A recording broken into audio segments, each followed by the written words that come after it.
Welcome, everyone. Now, this is our third movie in AABR's Bush Regeneration Pioneers series, and that whole series is available on AABR's Regen channel if you're interested.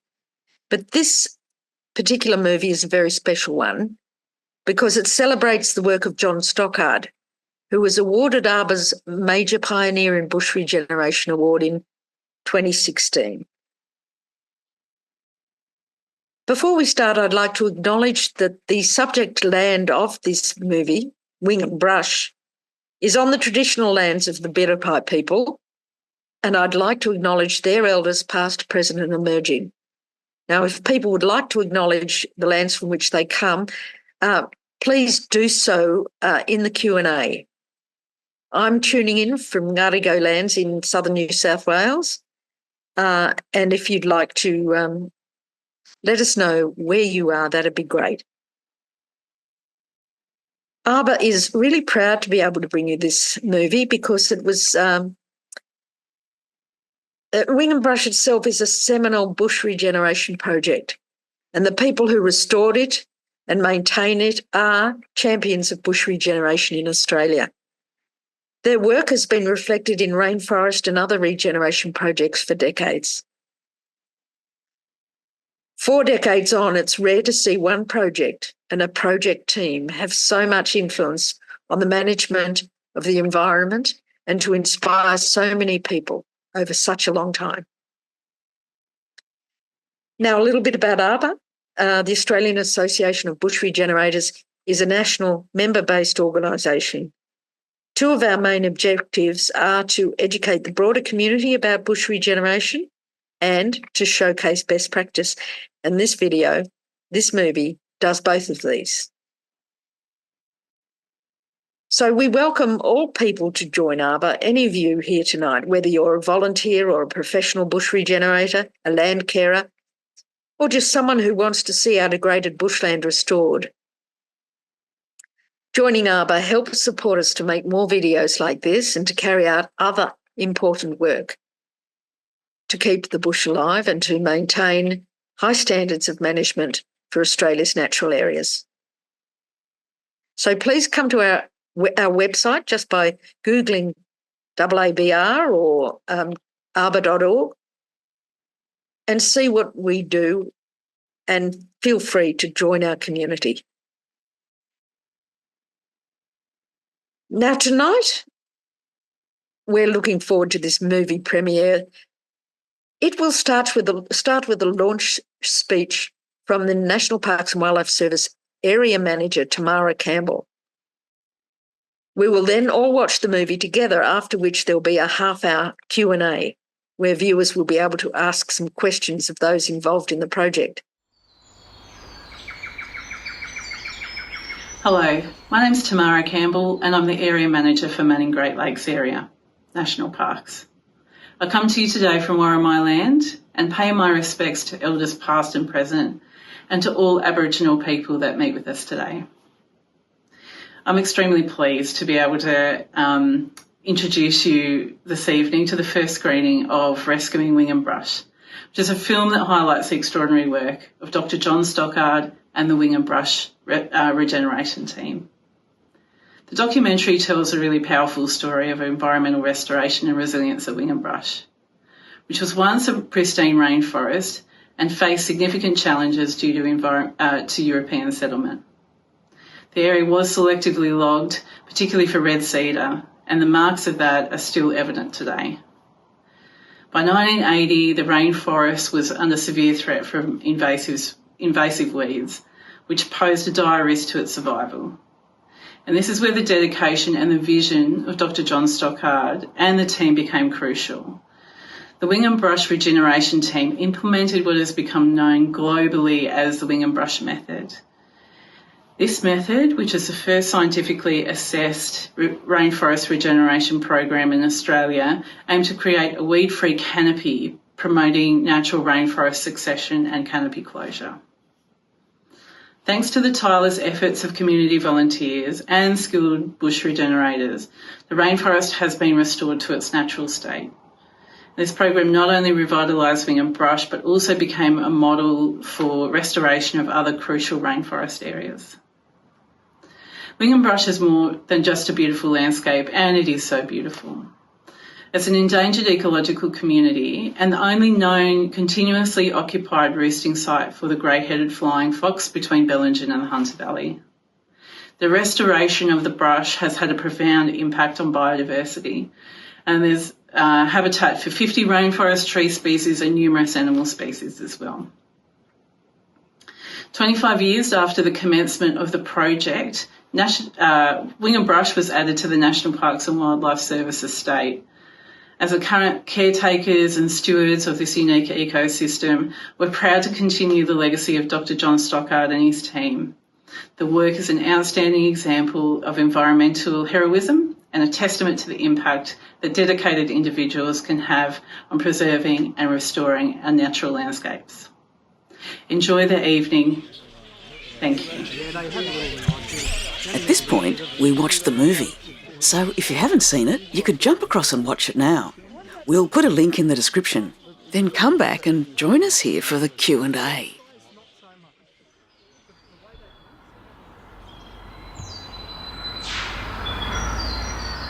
I have to congratulate Virginia for a fabulous movie. I think it was beautifully done.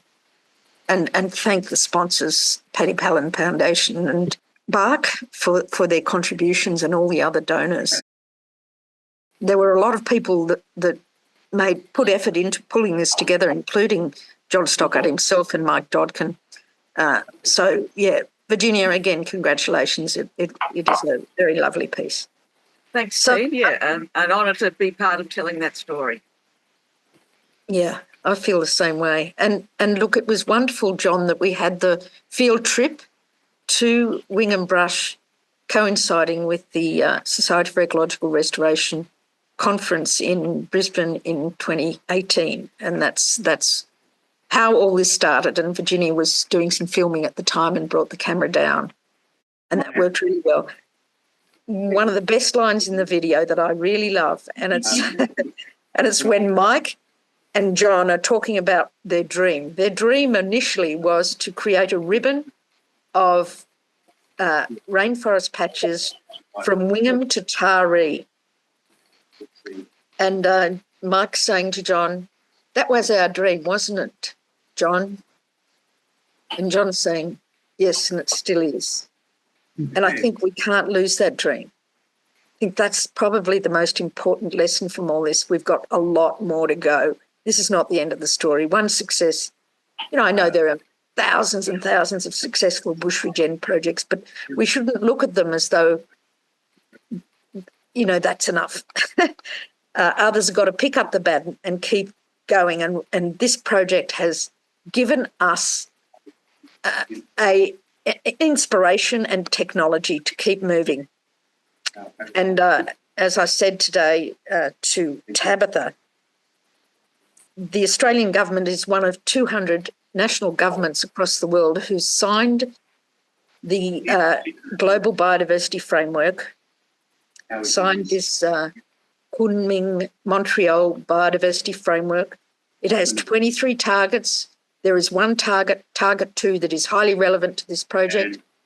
It is to restore or have under effective restoration by the year 2030, 30% of degraded lands and waters globally. And Australia has signed up to that. And we need examples of successful restoration, and we need to show the government and the community that we can lift our game and scale up restoration, because without that, we're going to lose biodiversity globally. Yep. So, John, would you like to say how it feels to perhaps see this video made and what you hope for the future? I think it's very gratifying to see the video like this made. We've always hoped and looked forward to people picking up and taking off from what we've done, and the wider that it can be done, the better. So to me, our point was, after we found we could do this, clear these weeds, and get this tremendous response from the vegetation, we just naturally expected that people would pick this up, and we still hope that it will become more of a popular activity, more widespread, and we can start to revegetate these naked, eroding banks and replace these weeds and get them under control strategically up and down our catchments. We've got a long ways to go, but I think Tein is exactly right. We're looking forward to people picking up the cudgel and carrying on from what our work was, which is simply the very beginning. Thank you, John. That's so true. And Mike, what is, do you think, going to make it happen? How can that ribbon of rainforest sites along the Manning River come to a reality? What is needed? What are the barriers that need to be removed, do you think? Well, that's a hard one, Tein. That's putting you in a spot, isn't it? It is, but it's obviously got to be a community thing. There's private land involved all that way down, but it was all based on very early days when we were just starting both projects, the one at Kukenbach and the Wingham Brush, and we used to take groups. We had ministerial visits where we would go to the brush and we'd get on a boat and we'd have lunch on the boat and sail down the river to Kukenbach, and then we'd have an inspection down there. And we'd talk about these two remnants in the Manning Valley and how once upon a time they did link. There was continuous rainforest all the way down almost to the river mouth where you've got other smaller remnants. And I don't know, it just seemed feasible with the amount of effort and things going in on this wonderful trip down the Manning River that one day we might be able to, at least in this segment, travel down through a rainforest community all the way as it used to be. Yeah, I think it's important to keep that dream alive, and through Landcare, through all sorts of other networks, it's not unreasonable. I think that it's very possible if we can galvanise action and inspire and provide opportunity. Yeah. I think a lot of people would come on board and just get excited about the whole thing, but it's a big project, but you achieve it by small steps and it comes to fruition one day. So that's right. Well, the government's talking about a nature repair market. They've passed a bill in support of it. They've identified in the revised strategy for nature for Australia that they will restore priority areas, and they're in the process of identifying priority areas. If a critically endangered ecological community is not a priority area, I'd be very surprised. So let's make sure that subtropical rainforest on floodplains is a priority area for investment by federal government, including to landholders. Now, perhaps the panel members might have particular questions they could put to other panel members. You could type it into the chat or Q&A. But we had a question here about the degree to which flying foxes were accommodated, I suppose, in the whole program. John, would you like to make a comment, and then we'll go to Nancy? Thank you, Tein. I would say that everybody in my team developed a great appreciation of the travail and persecution that flying foxes had undergone for 100 years, and attempts to exterminate them from the brush for 70 years, etc. And they were very, very unpopular animals in the area, so much so that to even speak positively about them in any way, people would turn their nose up at you like, what is wrong with you, But I think when we got Nancy up here and Helen George, and Stephanie worked in with them and visited all the local schools and took around their caged pet bat. It was such a wonderful beast. And people got up close, were able to see the animal They were able to hear about what the animal did, talk to Nancy, and Helen, who had this sort of, I guess, great warmth and affection for the animal. That experience is lasted. I have people that are now well and truly middle-aged adults, and they come up and they still remember seeing that display that Nancy and Helen did. And I think that was one of the massive turning points. And then we started to get better press coverage about bats. I think, too, we were working with the flying foxes, didn't have much in the way of perch, and because of all the trees being covered in the shroud. So they were concentrated in certain areas. People didn't know the difference between a little red flying foxes or gray-headed flying foxes. People didn't. There's a lot of just plain out ignorance. And I think as we enlarged first of all, cutting the vines and starting to get rid of the shroud, there was perches available that had never been available for God knows how long. So this, of course, allowed them to spread out more equally. There was less concentration of bats in different, and the fact that the whole thing started to operate and recycle. Okay, we just had less odor. We had less and less complaints. And as I said, as we expanded, everything was in the favor of the flying foxes. Everything we did advantaged them. So it was just wonderful, really, to see. Because, of course, if we lost the Wingham Brush, then we would have lost a keystone camp for the gray-headed flying fox. And what hard to imagine what impact that would have had. Yeah. But it was very unpopular, even amongst Floyd and other people. A lot of the botanists were very anti-flying foxes. They considered them to be sources of major site deterioration. So they listed them along with threatening things like weeds and everything else. They were bad. So by restoring the brush and at the same time keeping those flying foxes there, all right, and accommodating them and overcoming that, well, we got rid of all that. Got rid of that prejudice, you might say, that the botanists themselves had. Yeah, John, I remember that was 1986 when Helen, George and I came to Wingham. We stayed at your place. Stephanie looked after us. We went to the high school in Taree, and there were these teenage boys holding in their hands these wrapped up baby flying foxes that we were carrying around in a basket.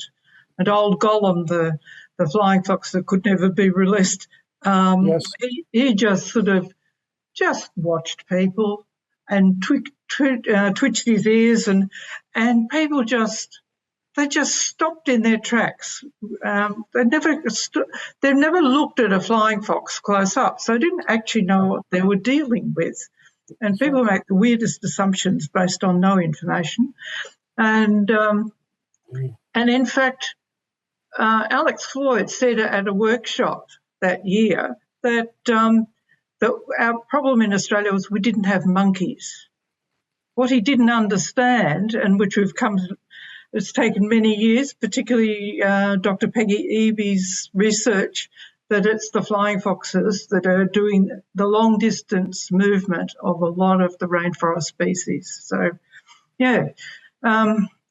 it's been an amazing journey, and now everywhere there are films featuring flying foxes. There are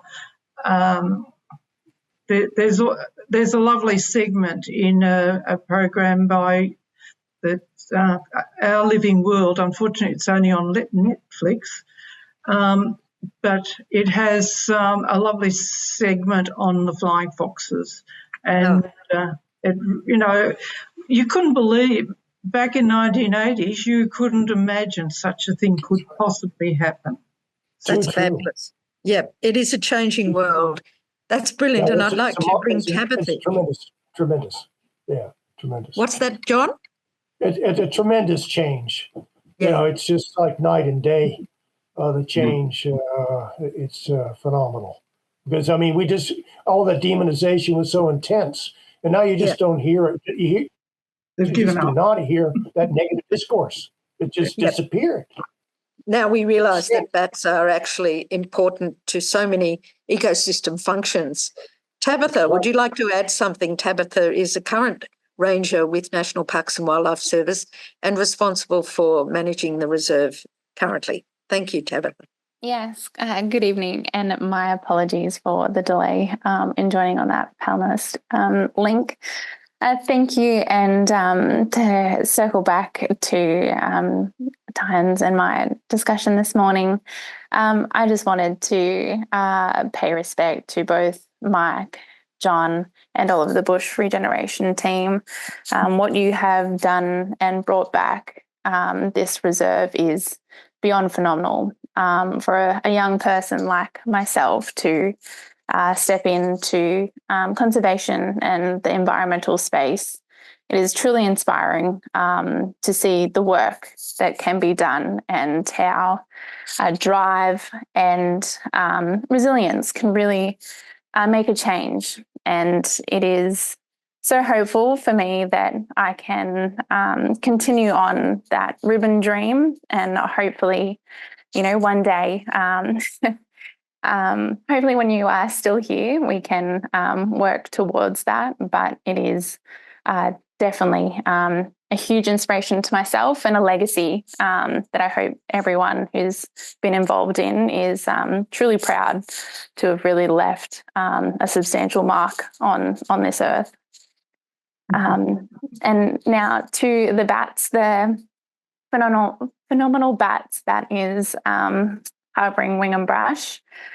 So the grey-headed flying foxes, for everyone's information on here, they are under further legislative protection, and because of that, the Wingham Brush Reserve itself, thankfully to the work that has been done by the bush regeneration so far, the whole site is declared as an asset of intergenerational significance. I know, a large government title, but what this means is there are further legislative protections that fall over Wingham Brush itself. One for the habitat, and two to ensure the grey-headed flying foxes are here for many years to come.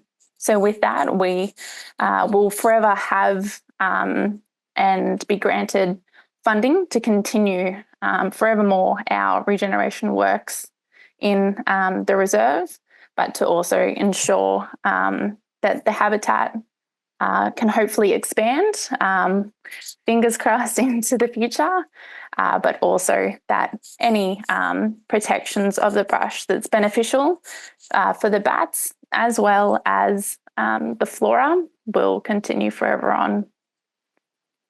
Well, that's great to hear, Tabetha. That's really great to hear, and I'm sure everybody feels that.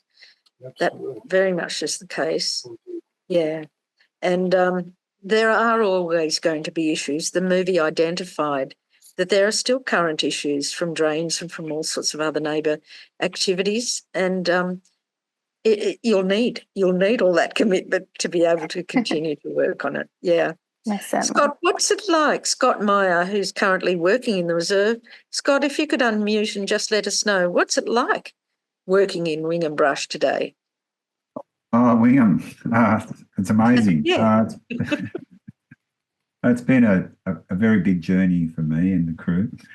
When I first surveyed the Wingham Brush just a few years ago with the previous contractor, the Golans there from Dingo Creek and the national parks, I wandered around the reserve and I went, fabulous, this is amazing, this is unreal, there's nothing to do. This is so unlike all my other reserves. It was in such good condition. The next time I visited that reserve, it had had the biggest flood, according to my understanding, since 1978. And so we had Madeira tubers deposited through significant portions of the reserve, a large amount of trees pushed down. So the work that wasn't there all of a sudden was. So we've been discovering how much work lowland subtropical rainforest can be, and importantly, how rapidly it can recover from massive impact of flooding. I look forward to sort of gaining a lot more knowledge there. And look, anything that we are very much standing on the shoulders of all the others that have worked there. It's been amazing. Yeah. Thank you, Scott. Yeah, there's no doubt rainforest is highly resilient because of the natural disturbances that it's subjected to. But natural disturbances that are accompanied by human-induced impacts present really severe threats. And so you've got to be there after every flood, just like in a fire-adapted landscape, you've got to be there after every fire if it is, a degraded site. So, ongoing custodianship, curatorial roles, they're going to be ongoing. But the strength and resilience of our native vegetation can help to hold things at bay. So, yeah. Virginia, how did you feel about doing this video? You're not simply a filmmaker, but also a bush regenerator. Neither of those roles is a small one. When I was a new bush regenerator in the late 80s, we knew about Wingham Brush and we were all very excited about the pioneering work that was being done up there. I got to visit it with a group in the early 90s, and it's been a long journey for me. But yeah, the filmmaking part it's been a 5-year project. So we were up there in 2018 filming the field day, and then I had all this amazing footage which had to get out there some way, and we kind of sat on it for a while till the opportunity came up. And well, Tein had more inspiring ideas for videos about pioneers. We told the story of Albert Morris in Broken Hill and the great group of heroes of the Big Scrub, and they all got done first, and then finally this year Wingham Brush's turn came. So it's these things take over your life, but it's in a good way because it's. Thanks so much, Virginia. That's wonderful. Peter Dixon. Oh, hello, Mike has got a question or an answer. It's just brought back a lot of memories, all this discussion and where it's all going. And I just wanted people to reflect on Alec Floyd's role right from the very beginning, because it was he that made the statement that if nothing was done in 50 years, we would have no brush.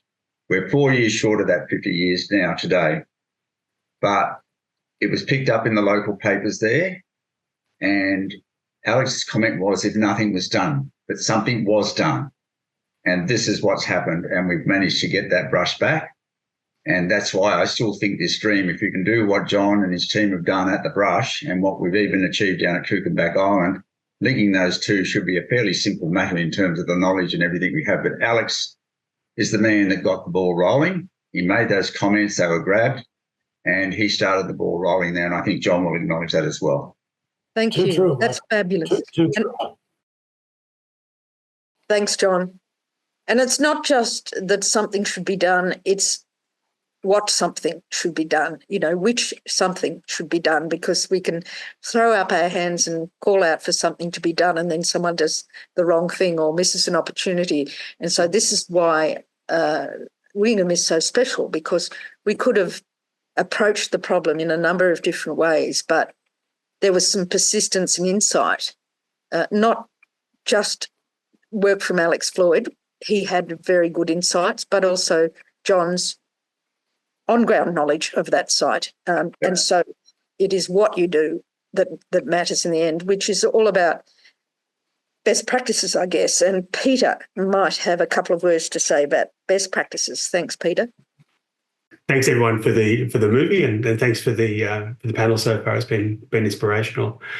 I'd probably just like to say two things. One is my personal work in Rainforest that John, you won't remember me, but I met you in my first year of bush regenerating for the National Trust back in the 1840s.